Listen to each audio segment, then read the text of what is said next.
یو زنانه وه د هغې نوم دی حضرت حمله رضی الله تعالی عنها او دا د مصعب ابن عمر رضی الله تعالی بیبي وما چې درته وسوي که نه دا د نبي اسلام همشکل صحابي و نو دې دغلته غزوه احد کې شهید شو ته دا بیبي را روانه ده نو په لاره کې ورته چا وي پلار دې شهید شوی دی دی وی انا لله و انا الیه راجعون دویم ورته چا خبر وکړه چې لږ مخکې راله که نه وي ماما دې شهید شوی دی دی بیا وی انا لله و انا الیه چې لږ مخکې راله نو چا ورته خبر وکړو ستا خاوند مصعب ابن عمر هم شهید شوی دی نو دغلته دا لږ کېناسته نو ډېر زیات یې وژړل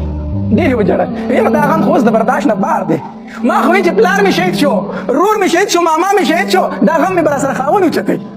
ځکه خاوند هغه خاوند دی که نه چې د ښځې سره په غم کې سات ورکوي ښځې ته چې د هر طرفه غم میلاوېږي که نه نو دا وایي به زما د سره سهاره شته دی زما سړی شته دی دا پرې ډاډه خاوند هغه خاوند دی چې کو هغې ته هر څومره تکلیف رسي هغه چې د خپل تکلیف دی خاوند ته بیان کړي د هغې تکلیف کې کمی راشي وایي زه زما یوه سهاره موجود ده نو دې ته وي ماما دې شهید شو دی وي انا لله وي پلار دې شهید شو وي انا لله خو چې اخر کې ورته ویل شوي خاوند دې شهید شو دا کېناسته ویره دا غم خو اوس د برداشت بار دی چې خاوند مې لاړو نو زه به د خپل غم د چا سره شریکومه وایي ژړل خو بیا یې وي نبي علیه صلات وسلام خو ژوندی دی که نه وي او نبي علیه صلات وسلام ژوندی دی بیا وویل وي الحمدلله الحمدلله خیر دی دا ټول غمونه به ختم شو چې نبي علیه السلام ژوندی دی دې کې بله زنانه ده کلثوم بنت رافع رضی الله تعالی عنها دا په لار روانه ده چا ورته ویل خاوند دې شهید شوی دی دی وی الحمدلله الحمدلله بیا ورته وی پلار دې شهید شوی دی دی بیا وی الحمدلله وی زوی دې شهید شوی دی وی الحمدلله ثم الحمدلله خدا راته ووایه چې نبی علیه السلام څنګه دی نو چا ورته وی نبی علیه السلام ژوندی دی وی ما ته وښیه چې په سترګو مې لیدلی نه زما زړه ته تسلي نه راځي ځکه خبر دا خور شوی چې نبی علیه السلام شهید شوی دی ما ته نبی علیه الصلاة والسلام وښیې نو چې دا نبی علیه الصلاة والسلام له بوستې شو مخامخ ورته ودرېده وی د الله پاکه پیغمبره چې ته مې ولیدې ټول غمونه مې ختم شو دا د زنانو د نبی علیه الصلاة والسلام سره مینه محبت و په دې غزا کې د نبی علیه الصلاة والسلام تر حمزه رضی الله تعالی عنه ډېر په بې دردۍ سره شهید شو تاسو ما په تېر جمعه کې ویلي چې حمزه رضی الله تعالی عنه د هغې تور حبشي غلام د لاسه شهید شوی و چې کوم ته هندي ویلي وي تا کو دی شهید کو ځکه د حمزه رضی الله تعالی په غزوه بدر کې د هندي پلار عتبه مردار کړی و وی کو د حمزه د مړ کو زما د دې په بدر کې زما د طرف نه ته ازاد نو دې حبشي غلام حمزه رضی الله تعالی په دې نوم کې په نیزه باندې و شهید کو نو دا هنده چې راغله که نه حمزه رضی الله تعالی عنه ولیدو نو چاړه یې راواغېستله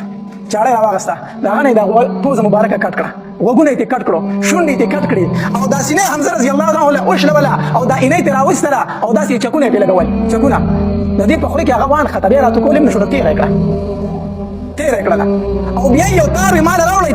تار یې راوړو او دا اغزا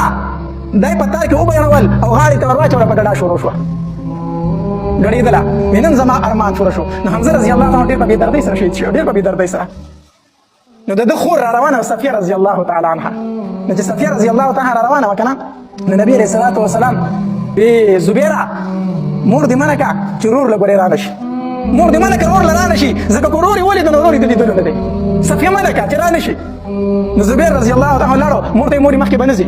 نو صفیه رضی الله تعالی ډېره چاکه ښځه وه چې دا زوی په دې سینه کې و سیټ ته ورته وکړه لرې شه تاسو چې ما منع کړی ما ته مې خپل ورور وښیه ما ته خپل ورور حمزه وښیه دې سیټ ته و چې ورته ویې کړو د دو تر شا غاړې واز وکړو ویې مور یې نبي علیه السلام فرمایي چې صفیه مخکې مه راپرېږدئ صفیه رضی الله عنها په ځای ودرېده ویې ښه ویې لاړ شه زما وراره ته وایه چې صفیې ته پته ده چې د هغې د ورور سره څه شوي دي هغې ته پته ده خو زه خپل ورور لیدل غواړم زه جړاګانې نه کومه وراره ته ووایه چې ما له اجازت راکړي نبي علیه الصلاة والسلام ته راغی زبیر زما مور اجازت غواړي هغه چې زه جړا فریاد نه کوم نبي علیه الصلاة والسلام وفرمایل صفیې ته وایه چې راشه چې راغله حمزه رضی الله تعالی ته داسې ودرېدله او داسې ګیر چاپېره وکتل او په تیزه یې وي نن به خلک وایي چې صفیه خپل ورور ویني دا به چغې وایي دا به جړا کوي دا به فریاد کوي وایي زه چغې او فریاد نه کوم زه په خپل ورور باندې فخر کوم چې الله او د الله رسول رضا کو زه پرې فخر کوم زه جړا نه کوم نبي علیه السلام چې راغی داسې حمزه رضی الله تعالی ته ودرېده که نه نو د سترګو مبارکو نه یې اوښکې روانې شوې وایي دا زړه مې وایي چې په دې ډاګه دې داسې پرېږدمه او دا مارغان دې وتښتئ او په قیامت په ورځ ته د مارغانو د ججورو نه راضي و الله په دربار کې ودرېږي خو څه وکړمه زما ترور صفیه به خفه شي ستا د خور فکر نه راځي هغه به خفه شي ځکه دې دفن کومه او په ژړا شو نبي علیه السلام زما د تره سره ډېر زیات ظلم شوی دی صحابه کرامو ډېرې عجیبه قربانۍ ورکړې وې دو صحابه کرام دي سعد بن ابي وقاص رضی الله عنه عبد الله بن جحش رضی الله عنه سعد بن ابي وقاص رضی الله عنه فرمایي وي په دې غزوه احد کې د عبد الله بن جحش رضی الله عنه په سره ما ته چې دې پارشته یو خبره کو موږ سره تلاړو د عبد الله بن جحش ما ته وایي چې تم دعا وکړه زه به په امین واما او زه دعا کوم ته به په امین وای ښه ما ته وایي چې ټیک ده شپه ده که نه سهار به جنګ کېږي سعد بن ابي وقاص ما دعا وختلا ایمان چې الله چې سار شي کنه ته ما د یو مضبوط کافر سره مقابله راولا چې هغه ما گزار کړ زه هغه گزار کوم هغه ما گزار کړ زه هغه گزار کوم چې خس تړي شو دواړه کنه او زه گزارو کوم هغه مردار کوم هغه سامان ته واخر ما راشم یا عبد الله بن جحش رضی الله تعالی فرمایي چې امين امين یوه عبد الله بن جحش رضی الله فرمایي چې زه دعا کوم ته امين وایم او چې ښه عبد الله بن جحش وی چې الله سار مې د یو مضبوط کافر سره مقابله راولا چې هغه ما گزار کړ زه هغه گزار کوم هغه ما گزار کړ زه هغه گزار کوم چې خصم جنگ وکړو